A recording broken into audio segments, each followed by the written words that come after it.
sebenarnya yang membuat rendah literasi itu bukan karena minatnya, tapi memang kepeduliannya, orang yang mengajaknya gitu. Jadi memang sebenarnya kalau berkaca dari kegiatan Rimbun selama ini banyak sebenarnya anak-anak tuh seneng banget. Mereka ketika ketemu buku yang bagus, buku yang menarik, itu mereka seneng banget. Tapi karena di sekitar kita minim banget nih yang mau ngajak anak-anak baca buku, akhirnya itulah yang membuat literasi kita nih anak-anak Indonesia tidak menunjukkan peningkatan yang signifikan kayak gitu pada anakku sendiri sih. Jadi berkaca ketika aku sebagai guru, ketika aku mengajar orang lain di sekolah, aku berpikir anakku siapa yang mengajarkan dia di rumah. Kita sebagai orang tua kita mengajarkan, tapi ketika dia keluar ketemu dengan temannya, akhirnya dia membutuhkan teman-teman yang harus sefrekuensi sama dia, yang ngerti diajak cerita tentang buku A, buku B gitu. Disitulah akhirnya saya berkeinginan, gimana caranya anakku ini kelak tumbuh dengan anak-anak yang punya frekuensi yang sama, anak-anak yang suka dengan budaya baca.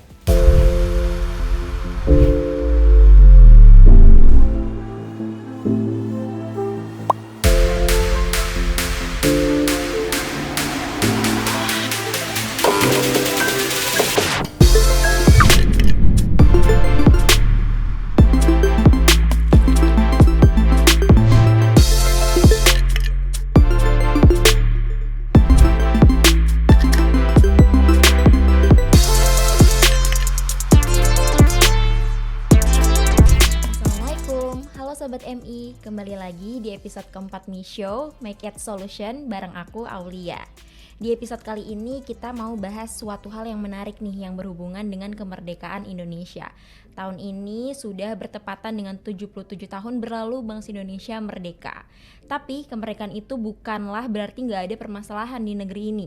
Masih banyak pekerjaan yang harus kita kerjakan, salah satunya dalam ranah mencerdaskan kehidupan bangsa, seperti yang ada dalam Undang-Undang Dasar 1945.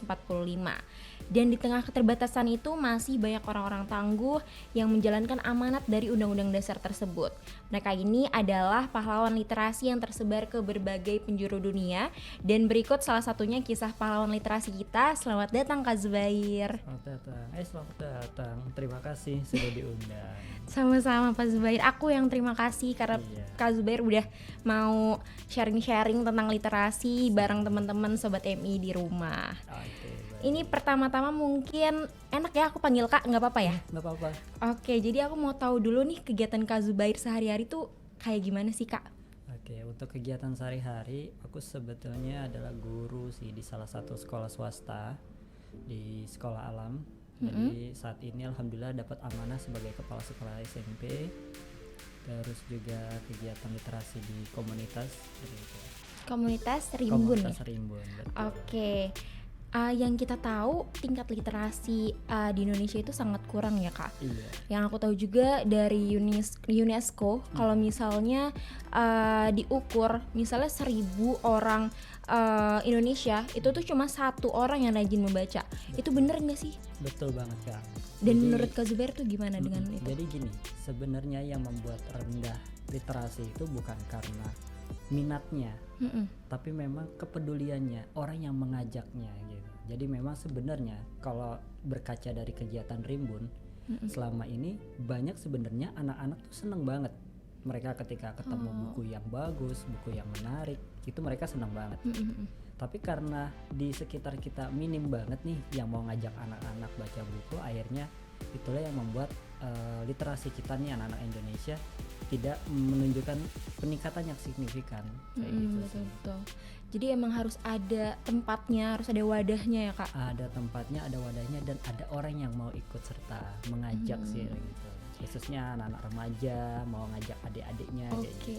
Karena emang kebanyakan itu harus dari usia dini ya Kak? Betul. Untuk menanam literasi ini. Betul, karena budaya literasi itu harus distimulus Kak. Nggak langsung seketika dia suka buku, suka baca. Karena kalau nggak ada stimulusnya, itu akan sulit kita menemukan anak-anak sekarang atau meningkatkan literasi untuk anak-anak Indonesia itu akan sulit.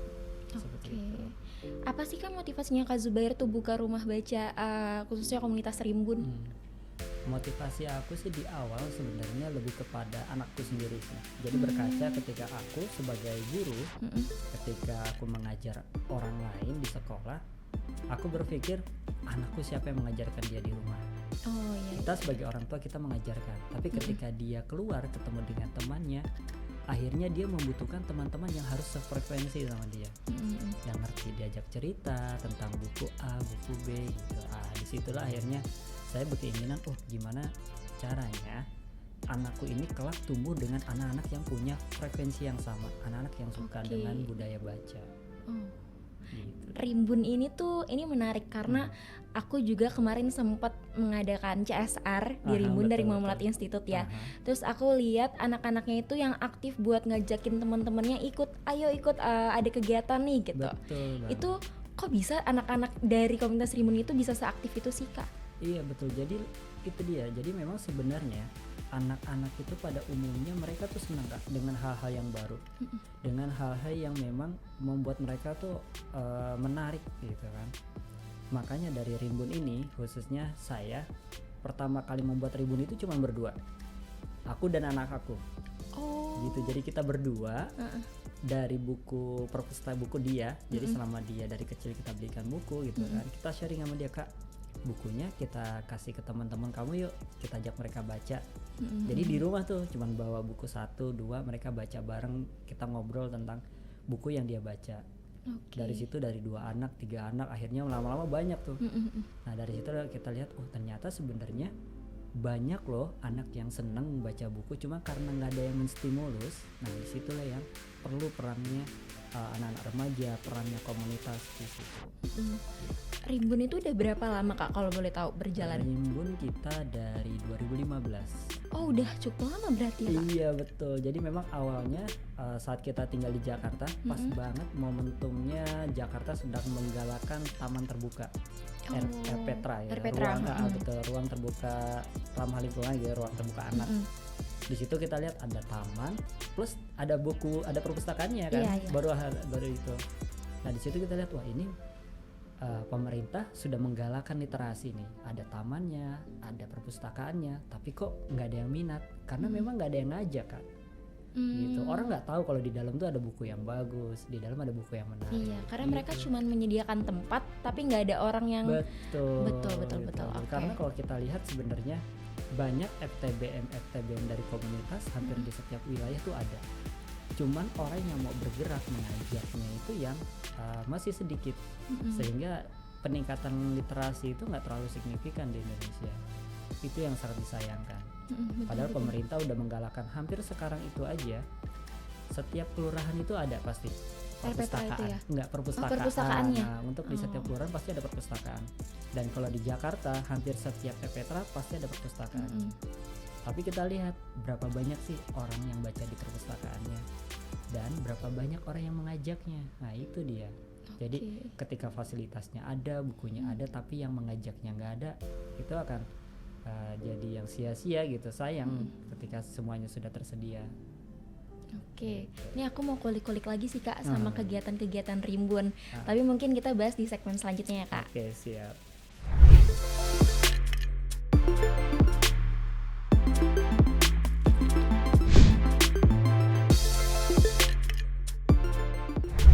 Tadi kita udah bahas tentang awal mula terbentuknya Rimbun nih Kak. Terus tadi aku juga kepo mau tanya-tanya kegiatan-kegiatan apa aja yang udah dilakuin Rimbun, mungkin boleh Kak Zubair ceritain? Jadi Rimbun itu kan kita dari sejak 2015. Pertama itu kita fokusnya adalah pengadaan buku. Jadi kita bikin perpustakaan. Itu awalnya kita sempat bikin perpustakaan sahabat namanya Kak.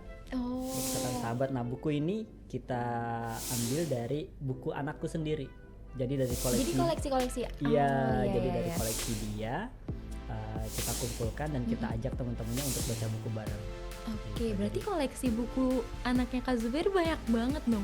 Betul, jadi dia memang agak lumayan seneng baca gitu, karena memang hobi baca juga. Karena itu dia, kembali lagi kita memberikan stimulus ke anak, ternyata seneng loh mereka membaca kayak gitu sih. Terus juga selain pengadaan buku, kita dulu sempat di Taman FPTRA kita bikin satu program namanya One Book One Song. Itu gimana tuh programnya Jadi tuh, Kak? mereka kita challenge sambil mendengarkan lagu, mereka harus baca satu buku. Oh. Gitu. Jadi sambil mereka dengarkan lagu, mereka baca buku, dan itu sangat luar biasa, Kak. Kita baru setel satu lagu, mereka udah minta nambah. Seru Jadi banget. bukunya Jadi nggak cuma satu buku jadi yang nggak dibaca. cuma satu akhirnya Iya, gitu iya. yang mereka baca. Terus selain itu juga saat pandemik kemarin kita sempat mengadakan satu buku satu pintu. Nah, Itu satu gimana tuh? buku satu pintu ini kita adakan waktu itu di Depok. Jadi kita lihat kenyataannya di berbagai daerah, khususnya di wilayah Depok itu, mereka ketika pembelajaran jarak jauh itu mereka kesulitan yang pertama adanya handphone. Oke. Kedua jaringan internet gitu kan. Akhirnya mereka ya hanya libur aja di rumah, nggak ke sekolah, nggak ke tempat langgar atau pengajian, nggak ke masjid karena kan dibatasi Iya, ya. betul. Dari situlah kita akhirnya menggalakkan satu buku satu pintu. Jadi kita bagikan buku-buku ke anak-anak yang ada di kota Depok. Jadi door to door gitu, Door Kak? to door kita datengin satu-satu. Jadi kita benar-benar bagikan, ini fee buku untuk kamu, seperti itu. Free untuk mereka. Jadi alhamdulillah kemarin itu selama pandemik itu terkumpul 1 juta buku, Kak. 1 juta buku. 1 juta Itu buku. dikumpulin dari mana aja itu, Kak? Kita penggalangan donasi secara online. Oh. Gitu. Jadi karena memang pandemik, jadi kita buka secara online. Jadi mereka mengirimkan ke komunitas Rimbun. Seru banget. Gitu. Iya. Jadi banyak juga sih kita kerjasama. Ada banyak teman-teman komunitas cosplay ikut membagikan buku. Komunitas lainnya banyak juga kok yang ikut. Oh, jadi sering bekerja sama komunitas lain ya, Kak? Betul, itu dia karena memang tujuan Rimbun itu adalah kolaborasi, Kak. Jadi ingin memberikan dampaknya itu agar lebih luas. Jadi nggak cuma Rimbun nih yang bergerak Iya. gitu, tapi mengajak ayo kita gerak bareng biar efeknya lebih besar kayak gitu. Itu kan kegiatan yang program gitu ya, Kak? Betul. Kalau misalnya kegiatan yang dilakukan secara rutin sama anak-anak komunitas Rimbunnya itu ngapain aja, Kak? Kalau untuk program rutinnya kita ada belajar gratis di Rimbun. Jadi mereka ketika punya tugas PR di sekolah, mereka bisa datang ke perpustakaan Rimbun. Oh, boleh, Kak? Iya. Itu yang ngajar atau yang Yang ngajarnya bukan aku, justru anak aku yang ngajar gitu. Jadi dari kakak ke adik yang ngajarin. Oh, gitu. Itu tiap hari, Kak? Iya, kita buka dari Senin sampai Jumat. Oh, gitu, jadi sore hari. pagi ke siang mereka sekolah, sorenya mereka ada komunitas di Iya, Rimbun. ketika mereka punya PR biasanya datang tuh ke rumah sambil baca buku, sambil nanya tugasnya kayak apa, kayak gitu sih. Oke. Ada nggak sih, Kak, kendala atau pengalaman yang nggak pernah dilupain sama Kak Zubair selama Kak Zubair ini melakukan literasi? Oke. Paling kalau untuk saat ini karena sudah di era digital ya, jadi banyak banget buku-buku digital juga yang ingin kita perkaya nih di komunitas Rimbun, khususnya di perpustakaan kita. Nah, karena kita belum punya nih wifi di perpustakaan yang bisa menjaring buku-buku literasi digitalnya itu seperti apa. Kan sekarang kan lebih visual ya anak-anak belajar ya. Betul. Mereka lebih gampang melihat sejarah dari film ketimbang mereka baca sejarah dari tulisan. Nah, itu yang ingin banget Rimbun capai yang sampai saat ini belum sempat terkabulkan sih. Gitu. Semoga segera akan terkabulkan ya, Kak. Okay. Dan apa aja sih yang udah Kak Zubair lakukan untuk mendorong minat baca masyarakat khususnya anak-anak? Hal-hal yang sudah kita lakukan, yang pertama tentu kita banyak kolaborasi. Jadi kita banyak memberikan dampak bareng gitu, gerak bareng gitu. Terus yang kedua, di pandemi kemarin kita juga sudah menginisiasi untuk bagi-bagi buku ke mereka, dan kedepannya kita berharap satu RW ada satu perpustakaan. Kan tadi satu kelurahan ya, Kak. Berarti sekarang satu RW itu lebih kecil lagi dikerucutin skopnya. lagi. Betul. Jadi nantinya buku-buku itu nggak menjadi buku yang lapuk, justru buku-buku yang beragam. Jadi nanti dalam satu RW nih, nanti bisa tukeran ke RW sebelahnya dalam satu lingkungan kelurahan yang sama. Jadi misalnya kita donasi ada 100 buku untuk satu RW, ada 200 buku untuk RW kedua, itu bukunya muter aja tuh untuk wilayah situ. Jadi buku selalu baru buat mereka, padahal buku yang sama gitu. Jadi muter aja dimaksimalin gitu dimaksimalkan ya, Kak? Betul. Sama aku penasaran deh, ini tuh mau masuk komunitas Rimbun ini, Kak, harus daftar kah atau siapapun boleh masuk di komunitas Rimbun ini atau gimana, Kak? Siapapun boleh masuk Kak. Bahkan sekarang ini Aisyah itu anak aku, dia usianya sudah masuk SMA. Jadi dia banyak mengajak teman-temannya nih yang SMA untuk kegiatan bareng. Gitu. Jadi banget. bukan dari teman-teman mahasiswa yang terlibat sebagai fasilitatornya, justru teman-teman SMP, SMA itu mereka senang banget Kak ketika dilibatkan. Itu mereka secara sukarela Kak? Secara sukarela, betul banget. Kalau buat anak-anaknya yang mau belajar itu bebas? Yang buat anak belajarnya juga bebas, kita nggak batasi mereka harus yatim kah, harus duafa kah, enggak. Mereka yang mau belajar kita temenin belajar. Ada persyaratannya nggak sih Kak, atau ini free atau bebas? Enggak, Gimana? kita benar-benar free untuk mereka belajar. Yang penting Allah. mereka semangat mau belajar, gitu. Iya. Karena buat kita melihat mereka menjadi tahu itu udah hal yang luar biasa Kak. Minimal mereka tahu ternyata menjaga lingkungan itu penting loh. Toh yang merasakan itu nanti kita ketika kita keluar rumah, oh lingkungan kita bersih. Karena apa? Oh karena memang anak-anaknya udah mulai peduli. Gitu. Ketika saya keluar disapa mereka dengan santun, dengan sopan, itu udah rasa yang paling bangga buat saya ya gitu. Betul. Wah ternyata apa yang saya berikan selama ini mereka pahami gitu, mereka mengerti. Kayak gitu sih. Ini apa yang udah dilakuin sama Kak Zubair sama anaknya Kak Zubair tuh Masya Allah sangat amat, aduh kok bisa kepikiran untuk ngebuat Rimbun, terus bikin anak-anak tuh punya kesempatan untuk belajar lebih banyak lagi. Betul. Terus di next segment mungkin aku mau tanya nih harapan Kak Zubair ke depannya untuk anak-anak di luar sana. Mungkin kita lanjut segmen selanjutnya ya Kak. Oke, baik.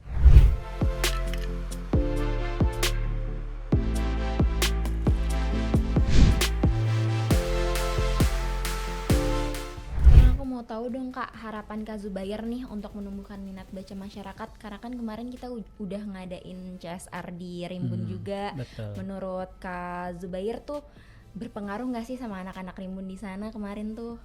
Oke, jadi harapan aku sih yang pertama ada banyak lagi orang yang mau ikut terlibat dalam memberikan stimulus membaca kepada anak-anak Indonesia.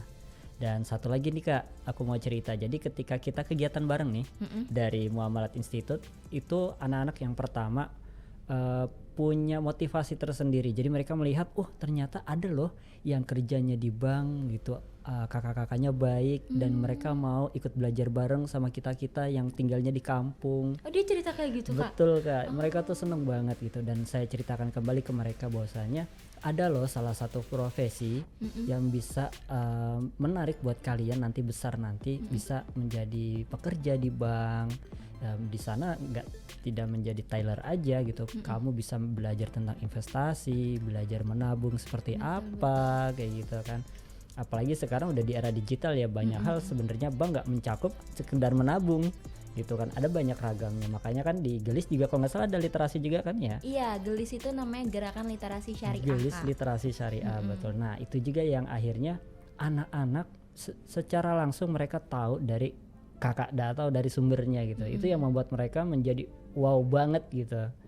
Jadi mereka sangat menarik banget kayak gitu. Jadi besar harapan kita nih teman-teman Rimbun ya, kayak kakak-kakak dari Gelis yang dari Muamalat Institute ini bisa mengajak lebih banyak orang lagi, apalagi dengan adanya podcast ini kan.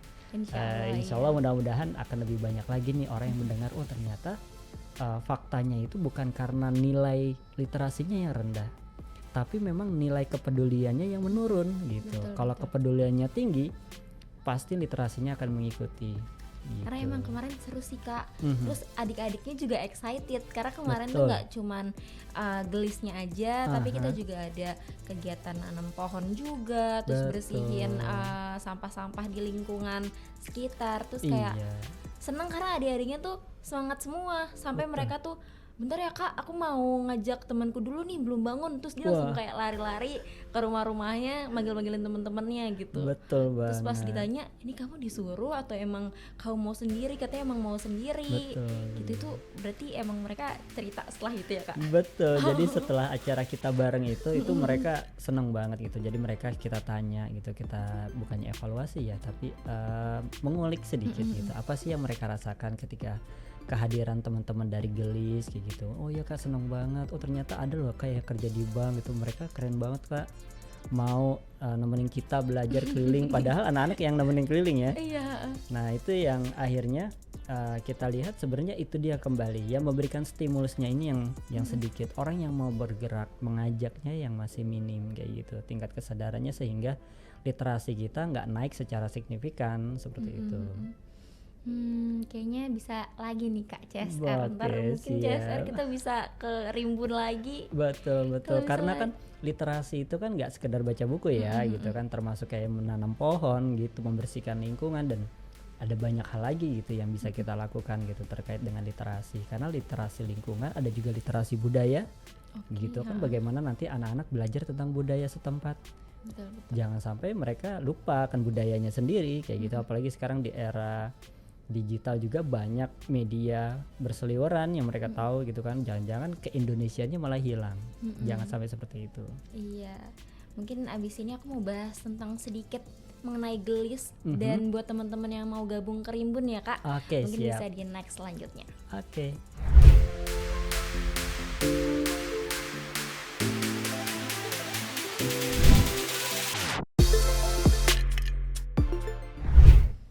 nih Kak, kita udah masuk ke segmen terakhir.